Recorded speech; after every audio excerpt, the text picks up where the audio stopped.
Paano nga ba gamitin ang bagong hero na si Beatrix? Sa Mobile Legends Guide na to, pag-uusapan natin lahat ng skills niya, pati na rin kung paano gawin yung triple ultimate.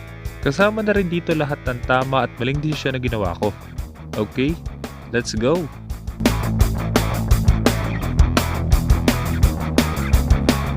Killing spree!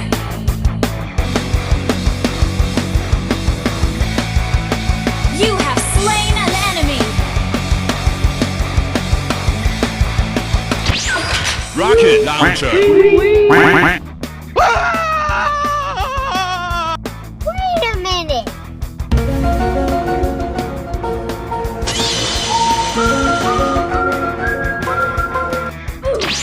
Who are you? Killing spree! You have slain an enemy!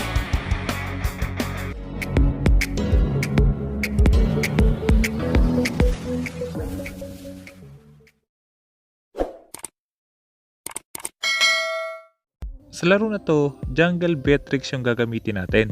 Ito yung emblem at item build na gagawin ko. Pag-uusapan natin mamaya kung bakit maganda sa kanya yung Assassin emblem at yung item build na to. Pagdating naman sa early rotation natin, kaya ako mag-start sa blue buff para makuha natin yung Lito. Pero mapapansin nyo rin na hindi ko gagamitin yung retribution ko sa buff kasi nga baka may mag-contest ng Lito kaya doon ko gagamitin. Pagdating naman kay Beatrix, pwede siya magpalit ng iba't ibang klase ng barel. 4 na baril yung pwede mong pagpilian at bawat baril merong iba't ibang passive at ultimate. Para makapagpalit ng baril, pwede mong pindutin yung need backup na skill niya. Pero pwede mo lang pindutin yon kapag 3 seconds ka nang hindi nag-deal ng damage or tinamaan ng damage. Para mas maintindihan natin yung skills ni Beatrix, kailangan alamin muna natin yung 4 na klase ng baril niya. Ang unang baril niya is Renair or yung green. Medyo manipis yung basic attack pero napakalaki ng damage. Maliban doon, isang charge lang ang pwede. So hihintayin nyo munang mapuno yung energy bago kayo makapag basic attack ulit. Ang sunod na baril niya ay yung yellow or si Wesker. Medyo maiksi yung range pero maraming bala yung ilalabas. Mas maliit yung damage kapag mas marami yung tinatamaan. Maliban doon, 2 yung stack ng energy niya kaya 2 beses mo pwedeng magamit yung basic attack. Ang sunod na baril niya ay si Bennett or yung red. Maglalabas siya ng bomba sa isang location tapos lahat ng tatamaan magdi-deal siya ng damage at slow. Meron yung 5 stacks kaya 5 beses mo siyang pwedeng gamitin ng sunod-sunod. Ang huling baril niya ay si Nibiru or yung pink. Magdi-deal naman siya ng 4 na basic attack sa isang target. Meron din yung 5 stacks kaya 5 beses din kayo pwedeng mag-deal ng basic attack sa isang target. Ito lang din yung basic attack niya na hindi mo pwedeng itutok. Pagdating naman sa first skill ni Beatrix, pwede kang mag-stack ng 2 baril sa kanya. Yung 2 baril na pipiliin mo, pwede mong magamit kahit nasa teamfight ka. Kailangan mo lang pindutin yung first skill kung gusto mo magpalit ng baril. Maliban doon, tuwing ina-upgrade mo yung first skill, nadadagdagan din yung physical attack ni Beatrix. Pagdating naman sa second skill ni Beatrix, magdadash siya sa isang location tapos mapupuno ulit yung bala niya. Ibig sabihin, pagtapos mo maubos lahat ng bala, pwede kang mag second skill agad para puno ulit siya. Pagdating naman sa ultimate ni Beatrix, ganun pa rin siya, nakadepende sa baril na gamit nyo.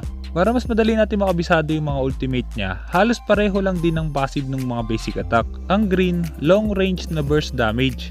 Kaya ang ultimate niya, long range din at ganun din hindi din ganun kadaling itutok. Hindi gumagana yung spell bomb sa ultimate niya, pero gumagana yung physical lifesteal. Sa ultimate na to, 50% ng physical lifesteal ang gumagana. Pagdating naman sa yellow, dahil nga cone shape yung basic attack, kaya mas malaki lang yung ultimate. Pero ganun pa rin kapag mas maraming hero ang tinatamaan, mas lumiliit yung damage. 50% din ng physical lifesteal ang gumagana sa ultimate na to. Ang sunod naman is yung red. Ang basic attack niya maglalabas ng isang bomba sa isang location kaya mas maraming bomba naman ang sa ultimate. Meron din yung kasamang slow at 25% lang ng physical lifesteal ang gumagana. Pagdating naman sa pink, dahil nga maraming basic attack ang passive kaya marami rin yung ultimate. 25% lang din ng physical lifesteal ang gumagana.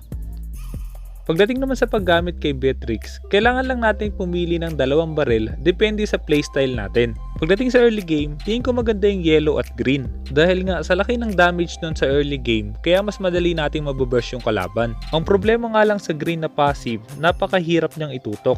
At dahil hindi pa ako sanay itutok yung green, kaya mas pinili ko yung yellow at red. Makikita nyo dito kung gaano kalaki yung kayang i-damage sa early game ng yellow. Pero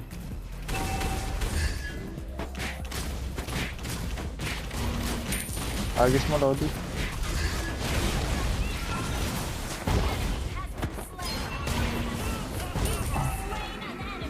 Turtle. Kayang-kaya natin i-burst agad yung kalaban dahil nga sa laki ng damage sa early game. Pagdating naman sa mid game, tingin ko maganda yung red.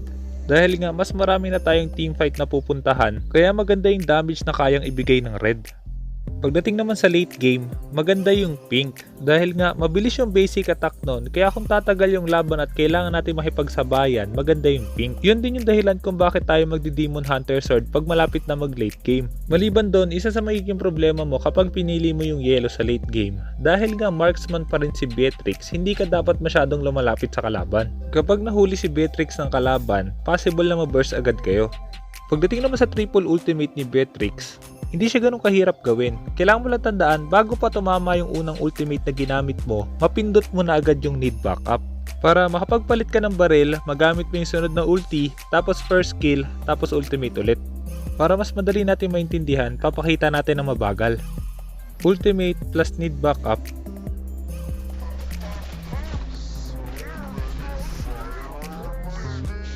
Ultimate ulit, tapos first kill, tapos isa pang ultimate.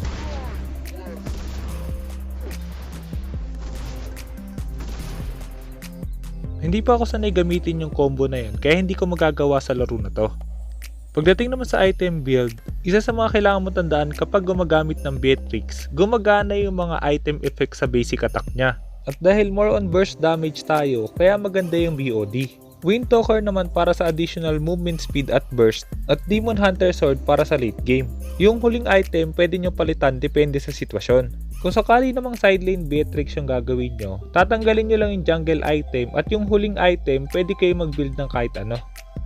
Pero kailangan nyo tandaan dahil nga bagong hero pa lang si Beatrix, kaya pwede pong mapalitan yung mga item build, emblem, pati na rin yung playstyle sa kanya. Kailangan lang muna natin siyang practicein para mas madali natin siya magamit.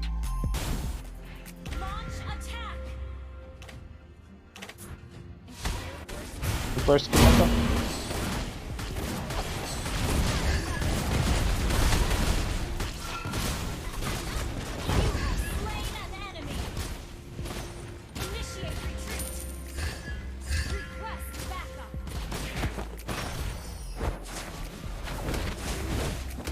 Nice one.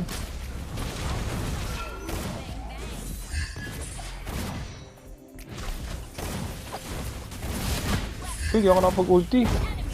Sorry. Ginagamit yung ulti ko.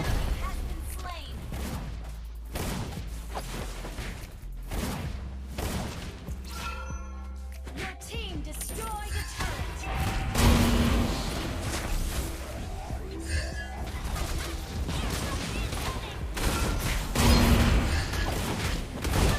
Nice one.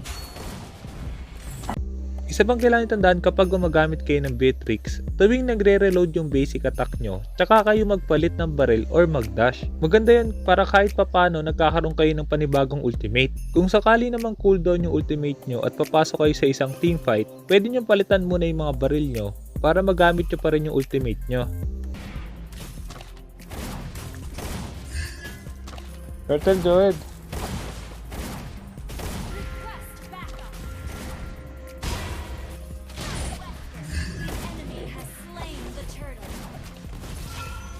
Atak, atak. Flicker eh. Nasa likod. Nasa wala akong assist. Basag. Walang ulti yan, walang ulti yan.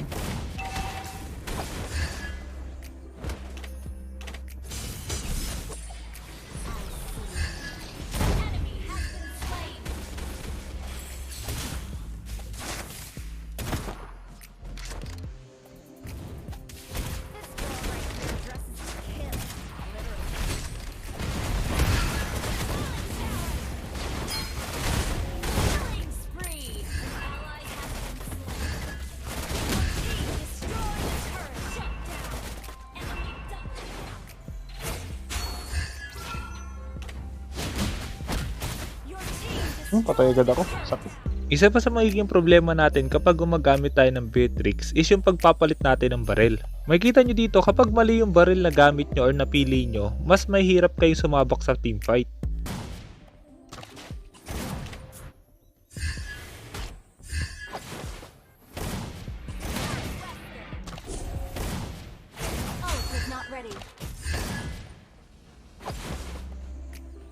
Turtle. Makasama ka, Gusha. Nakapatay sila.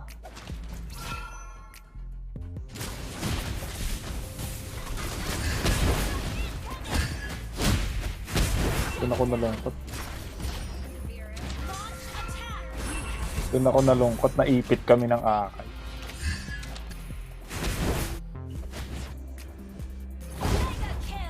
Tara. Pagnatak mo. Naka-ready na yung burst ko. Kanina hindi naka-ready. Our turret is under attack. Your team destroyed a turret. Try nga natin itong build.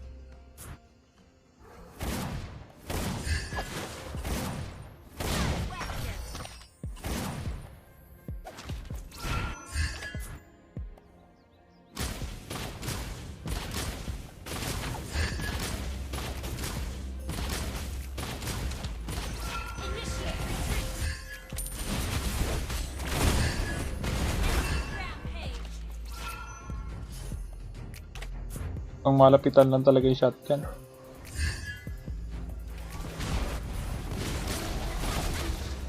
Kala ko yung huli niya.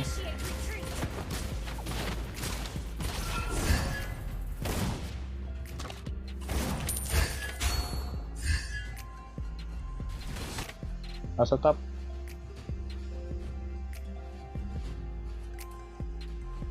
So many firearms to choose.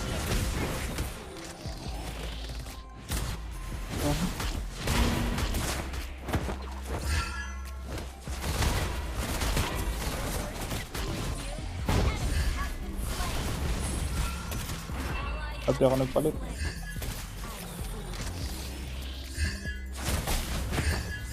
Kill.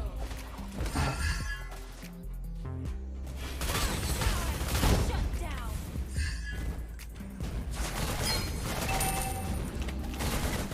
You destroyed a turret. An ally has been slain. Well played.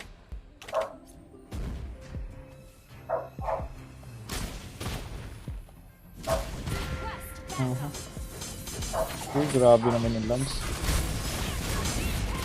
Patay pa rin ako, tatag pa rin ako.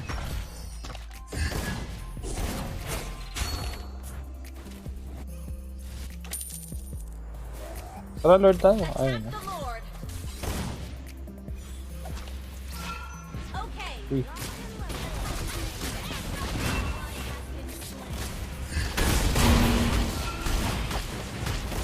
Yun lang. You have slain an enemy. Na-burst ko rin yung ano.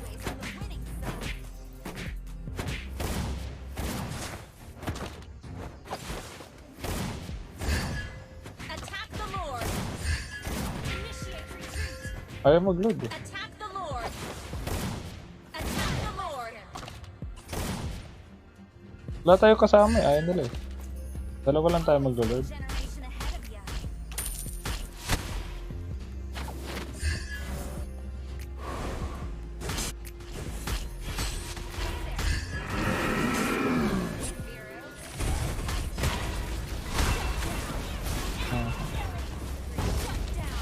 Ito pa.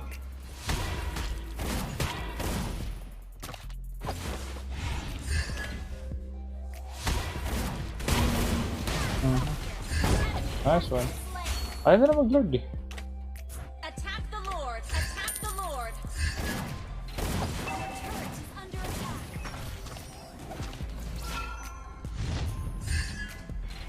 Mamaya na nga. Cooldown. Mamaya natin pilit yung load.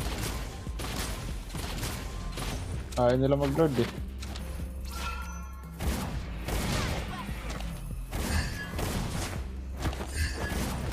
My inventions are meant to serve humanity.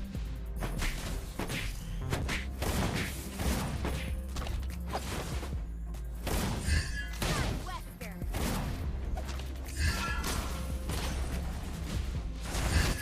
Enemy has been slain.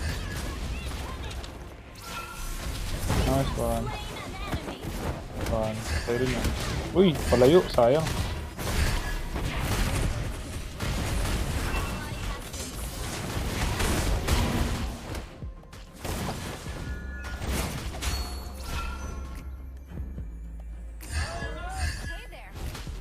Sayang pala yung sipa niya, patay na sana yun.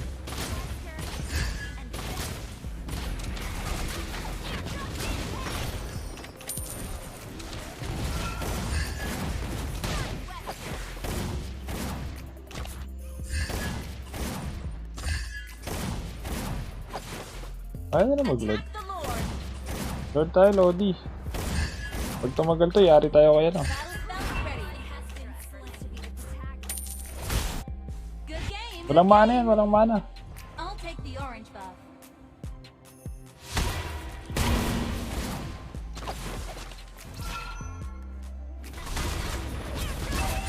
Under attack. Uy. Initiate retreat has been slain. Initiate retreat.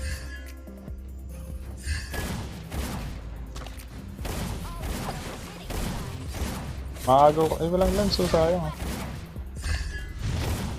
Kaso at uusog tayo ng ano dito eh.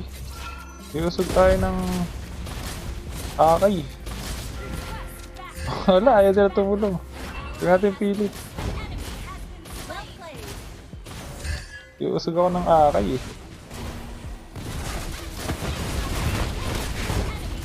Slain. Uy, sakto pa rin yun. May Bane sa likod. Wesker.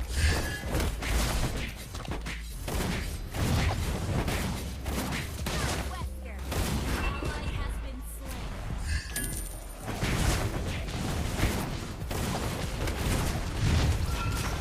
At ikaw pa maagaw.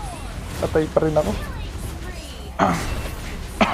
You have slain an enemy.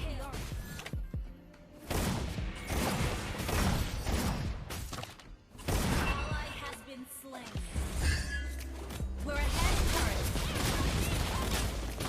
Abang first pick. Yung pag tinamaan sila na ito, mamatay sila. Atak isa. Uy, alon.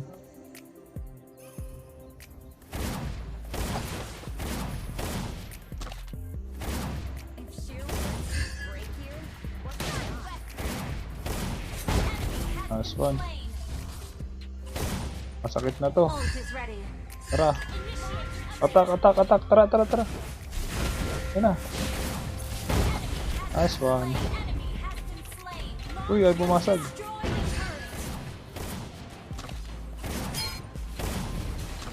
Launch attack. Uy. Ult is not ready. Winner, winner, chicken. You get team destroy the turret. Launch attack. Boom. Boom. Patay. Tapos. Sana marami ka natutunan sa guide na to. At kung meron kang guide na gusto mo ipagawa, i-comment mo lang sa baba, susubukan gumawa ng guide tungkol doon.